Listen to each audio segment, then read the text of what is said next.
आवारा हूँ या गर्दिश में हूँ, आसमान का तारा हूँ, ये सिर्फ एक गाना नहीं है ना, ये तो एक ऐलान है, एक पहचान, एक ऐसी आवाज है जो आज भी मतलब 70 साल बाद भी सरहदों के पार गूंजती है। और ये आवाज है 1951 में आई राज कपूर की उस फिल्म की, जिसे सिर्फ फिल्म कहना शायद थोड़ी नाइंसाफी होगी। आवारा तो अपने आप में एक दुनिया है। बिल्कुल सही कहा आपने।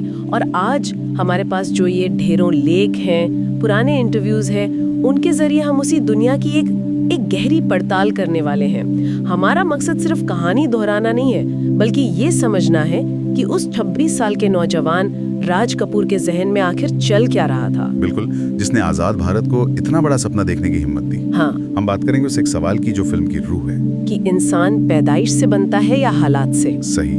और हम शंकर जयकिशन के संगीत के उस जादू को भी समझने की कोशिश करेंगे जिसने दुनिया को झूमने पर मजबूर कर दिया। उफ, वो संगीत, और हाँ, वो अविश्वसनीय स्वप्न दृश्य, वो ड्रीम सीक्वेंस, उसके पर्दे भी खोलेंगे जिसने सिनेमा की सोच को हमेशा के लिए बदल दिया। तो शुरू करते हैं। चलिए शुरू करते हैं उस शोमैन से। इन नोट्स को पढ़ते हुए जो बात मुझे सबसे ज्यादा हैरान कर रही है वो है राज कपूर की उम्र। सोचिए, सिर्फ 26 साल। आज इस उम्र में लोग अपना करियर बस शुरू ही कर रहे होते हैं। हाँ, और उस जमाने में राज कपूर ने न सिर्फ एक फिल्म डायरेक्ट की, वो इसके हीरो थे और अपने आरके फिल्म स्टूडियो के मालिक भी। ये किस तरह का जुनून रहा होगा। ये आत्मविश्वास से ज्यादा एक तरह की दीवानगी थी, और ये दीवानगी उनके किरदार राज में साफ दिखती भी है। हाँ, चार्ली चैपलिन के ट्रैम्प का असर तो साफ है। असर है, लेकिन ये नकल नहीं है। देखिए, चैपलिन का ट्रैम्प जहां दुनिया पर हंसता था, वहीं राज कपूर का आवारा हंसते हंसते अपनी तकदीर पर रोता भी था। अच्छा, जो उसे चैपलिन से अलग करती थी, वो एक ऐसा आवारा था जिसके पैर कीचड़ में थे लेकिन नजरें आसमान पर। और इस किरदार को पर्दे पर उतारने का उनका तरीका भी बहुत अलग था।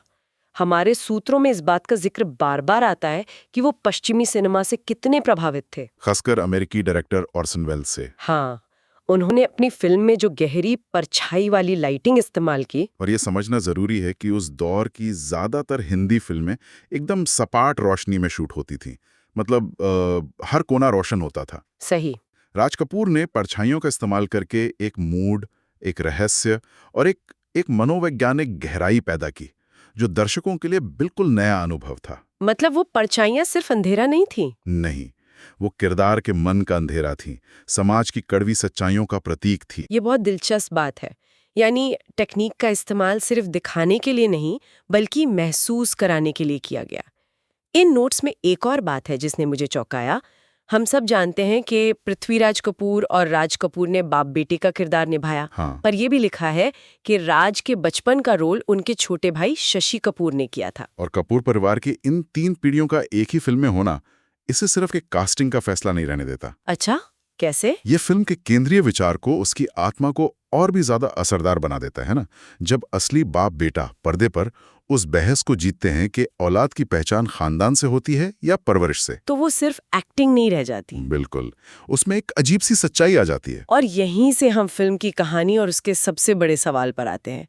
जज रघुनाथ का वो एक डायलॉग कि अच्छे लोगों के घर अच्छे लोग पैदा होते हैं और अपराधियों के घर अपराधी। हाँ, ये एक लाइन पूरी कहानी की बुनियाद है। ये सिर्फ एक डायलॉग नहीं है, ये उस समय के समाज की सोच का प्रतिबिंब है। एक ऐसी सोच जो इंसान की कीमत उसके जन्म से तय करती थी। और राज कपूर ने इसी सोच पर सवाल उठाया। बिल्कुल, जब जज रघुनाथ अपनी गर्भवती पत्नी को सिर्फ एक शक की बिना पर घर से निकाल देते हैं, तो वो अनजाने में अपने ही बेटे को उस दुनिया में धकेल देते हैं जिससे वो नफरत करते हैं। तो ये फिल्म सीधे सीधे नेचर वर्सेस नर्चर की बहस को छेड़ती है।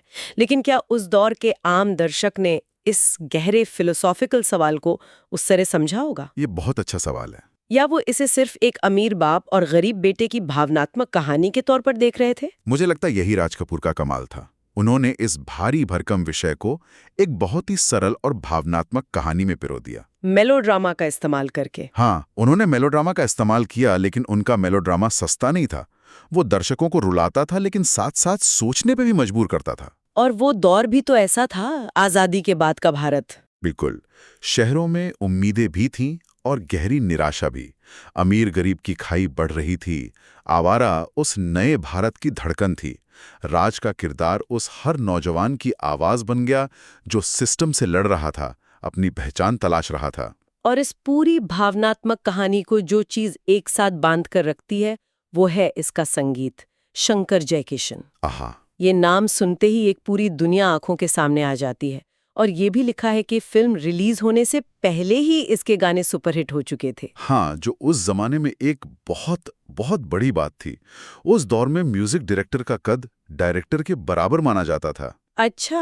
और शंकर जयकिशन ने तो इस फिल्म में जैसे संगीत की क्रांति कर दी थी। उन्होंने भारतीय लोक संगीत, शास्त्रीय राग और पश्चिमी ऑर्केस्ट्रा सबको मिलाकर एक ऐसी धुन तैयार की जो हिंदुस्तानी भी थी और ग्लोबल भी। और फिर वो गाना आता है, आवारा हूँ। ये गाना एक फिल्मी गाने से कहीं ज्यादा बड़ा बन गया। बहुत बड़ा। हमारे नोट्स बताते हैं कि ये गाना सोवियत संघ, चीन, तुर्की, पूर्वी यूरोप हर जगह एक एंथम बन गया।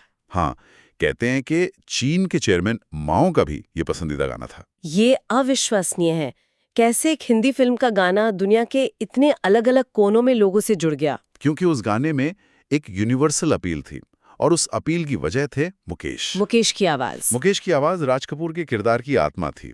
उनकी आवाज में वो दर्द था, वो कशिश थी जो एक बेघर आवारा इंसान के दिल से निकलती है। जब वो गाते हैं, गर्दिश में हूं, आसमान का तारा हूं, तो आप एक ही वक्त में उनकी बदकिस्मती और उनके आत्मसम्मान दोनों को महसूस करते हैं। वाह। वो कह रहे हैं कि मैं टूटा हुआ हूं, लेकिन मैं मामूली नहीं हूं। और ये एहसास किसी भाषा का मोहताज नहीं था। ये हर उस इंसान का एहसास था जो मुश्किलों के बावजूद सपने देखता है। कमाल का विश्लेषण है। संगीत और कहानी की इस जुगलबंदी के बाद अब हमें उस चीज पर बात करनी चाहिए जिसने आवारा को कला की दुनिया में हमेशा के लिए अमर कर दिया। इसका 9 मिनट लंबा स्वप्न दृश्य। हाँ, मुझे ये पढ़कर यकीन नहीं हुआ कि ये सीन शुरू में स्क्रिप्ट का हिस्सा था ही नहीं था, ये बाद में जोड़ा गया। राज कपूर को लगा कि फिल्म बहुत गंभीर और उदास हो रही है। उन्हें दर्शकों को उस यथार्थ की दुनिया से निकालकर एक जादुई सफर पर ले जाना था। और इसे शूट करने में 3 महीने लगे। 3 महीने, सोचिए, उस जमाने में 3 महीने में तो पूरी फिल्म बन जाती थी। तो ऐसा क्या था इस सीन में? जब हम इसे देखते हैं तो धुंध और बादलों का एक समंदर नजर आता है। वो बादल और धुंध असल में राज के मन की उलझन है। वो अपनी जिंदगी के एक ऐसे मोड़ पर खड़ा है जहां उसे समझ नहीं आ रहा कि वो किस रास्ते पर जाए। और फिर उस धुंध से 2 दुनियाएं उभरती हैं। हाँ, एक स्वर्ग की और दूसरी नरक की। स्वर्ग में हम ब्रह्मा, विष्णु, शिव की विशाल मूर्तियां देखते हैं। एक शांति का माहौल है। वहां रीता यानी नरगिस है जो उसे अपनी ओर बुला रही है। वो रीता की दुनिया है, अच्छाई की, पवित्रता की, उम्मीद की दुनिया। और दूसरी तरफ है नरक का एक खौफनाक मंजर, आग की लपटें, डरावनी शक्लें। ये जग्गा डाकू की दुनिया है। हाँ, अपराध की दुनिया जो उसे अपनी ओर खींच रही है। और राज इन दोनों के बीच फंसा हुआ है। और वो घुमावदार सीढ़ी जो ऊपर तो जाती है लेकिन कहीं पहुंचती नहीं, इसका क्या मतलब हो सकता है? वो सीढ़ी जीवन के उस सफर का प्रतीक है जिसकी कोई मंजिल नहीं, एक अंतहीन संघर्ष। राज और रीता उस पर एक दूसरे का पीछा करते हैं, करीब आते हैं, पर मिल नहीं पाते। ये तो शब्दों के बिना कही गई एक पूरी कहानी है। बिल्कुल, ये राज के अंदर की अच्छाई और बुराई की लड़ाई है। हमारे सूत्रों में हॉलीवुड डायरेक्टर बज़बी बर्कली का जिक्र है। कहा जाता है कि प्रेरणा वहां से ली गई थी। हाँ, प्रेरणा जरूर थी। बज़बी बर्कले अपनी फिल्मों में हजारों डांसर्स और विशाल सेट्स के साथ सपनों जैसी भव्य दुनिया बनाने के लिए जाने जाते थे। तो ये नकल थी? नहीं, नकल नहीं। राज कपूर ने उसी भव्यता को लिया, लेकिन उसे पूरी तरह से भारतीय प्रतीकों और दर्शन के साथ पर्दे पर उतारा। ये एक भारतीय निर्देशक की वैश्विक सिनेमा के साथ की गई एक रचनात्मक बातचीत थी। और शायद यही वजह है कि फिल्म की अपील भी वैश्विक रही। ये सिर्फ भारत में सुपरहिट नहीं हुई। नहीं, इसकी गूंज दुनिया भर में सुनाई दी। खासकर सोवियत संघ और चीन में तो अभूतपूर्व सफलता मिली। आंकड़े क्या कहते हैं? अनुमान है कि सोवियत संघ में इसके लगभग 10 करोड़ टिकट बिके थे। चीन में भी आंकड़ा 10 करोड़ के पार था। 10 करोड़? ये तो कल्पना से परे है। आज के जमाने में जब हम 500 करोड़ की बॉक्स ऑफिस कलेक्शन की बात करते हैं, तब भी हम इतने लोगों तक नहीं पहुंच पाते। सही बात है। इन समाजवादी देशों में ऐसा क्या था कि लोगों ने इस फिल्म को इतना अपनाया? क्योंकि फिल्म का संदेश सीधा उनके दिलों तक पहुंचा। वर्ग संघर्ष, सामाजिक न्याय, अमीर गरीब के बीच की खाई, ये वो विषय थे जिनसे वो लोग सीधे तौर पर जुड़े हुए थे। मतलब उन्हें राज के किरदार में अपना अक्स दिखा। बिल्कुल। उनके लिए राज सिर्फ एक हीरो नहीं था, वो सिस्टम के खिलाफ लड़ने वाला एक आम आदमी था। वो उनकी अपनी कहानी थी। और कहानी के साथ साथ मुझे लगता है राज कपूर और नरगिस की जोड़ी का भी इसमें बहुत बड़ा हाथ रहा होगा। अरे बिल्कुल, उनकी केमिस्ट्री भारतीय सिनेमा के इतिहास की सबसे सच्ची और असरदार केमिस्ट्रीज में से एक है। ऐसा क्या था उनकी केमिस्ट्री में? पर्दे पर जब वो एक दूसरे को देखते थे तो लगता नहीं था कि वो एक्टिंग कर रहे हैं। उनके प्यार में एक जुनून था, एक भोलापन था और एक तकलीफ भी थी। वो एक ऐसी जोड़ी थी जिसे देखकर लगता था कि एक दूसरे के लिए ही बने हैं। और यही वजह है कि उनकी प्रेम कहानी आज भी लोगों को अपनी सी लगती है। तो जब हम इन सब चीजों को एक साथ रचकर देखते हैं, एक 26 साल के नौजवान का दुस्साहस, एक गहरी सामाजिक कहानी, रूह में उतर जाने वाला संगीत और एक ऐसी अपील जिसने दुनिया को अपना बना लिया, तब समझ आता है कि आवारा सिर्फ एक पुरानी फिल्म क्यों नहीं है। बिल्कुल। संक्षेप में कहें तो आवारा एक फिल्म से कहीं ज्यादा है। ये एक सामाजिक दस्तावेज है।